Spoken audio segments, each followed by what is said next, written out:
पहली बात तो ये सवाल क्लास 10th के बोर्ड्स में पूछा गया सवाल है और इस प्रकार से बहुत सारे सवाल बन सकते हैं। तो इस तरीके की क्वेश्चंस को डील करने के लिए आपको क्लास 10 एनसीईआरटी का जो मैथमेटिक्स बुक्स है उसमें जितने भी ट्रिग्नोमेट्रिक फंक्शन है उनके मान आपको लर्न होना चाहिए, like sine 60 degree equal to what, tan 60 degree equal to what, इस तरीके से। ठीक है, तो देखिए क्वेश्चन पूछा था कि 2 tan square 45 degree plus cos square 30 degree minus sine square 30 degree का मान निकालिए।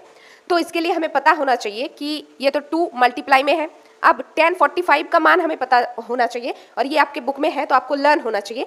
tan 45 degree is equal to होता है 1, तो यहाँ पर tan स्क्वायर है तो 1 का स्क्वायर, फिर बीच में है प्लस तो प्लस। अब कॉस स्क्वायर 30 डिग्री, इसके लिए हमें ये पता होना चाहिए कि कॉस 30 डिग्री इक्वल टू क्या होता है। सो बेसिकली कॉस 30 डिग्री का मान होता है √3/2, तो यहाँ पर हम लिखेंगे √3/2, लेकिन चूंकि यहाँ पर कॉस स्क्वायर है तो इसका स्क्वायर, बीच में माइनस का साइन, सो माइनस। अब साइन 60 डिग्री का मान हमें लर्न होना चाहिए, दैट इज ऑल्सो √3/2, तो हम यहाँ पर पुट करेंगे √3/2। अब चूंकि इसका भी स्क्वायर है तो इसका होल स्क्वायर इज इक्वल, आगे देखिए 2 × 1, 1 का स्क्वायर 1 ही होता है, सो 2 प्लस, अब √3 का स्क्वायर, ये रूट और ये स्क्वायर आपस में कैंसिल हो जाते हैं तो यहाँ पर 3 बचा और 2 का स्क्वायर 4 माइनस, अगेन ये रूट और स्क्वायर आपस में कैंसिल तो हमारे पास बचा ऊपर में 3 और नीचे 2 का स्क्वायर 4।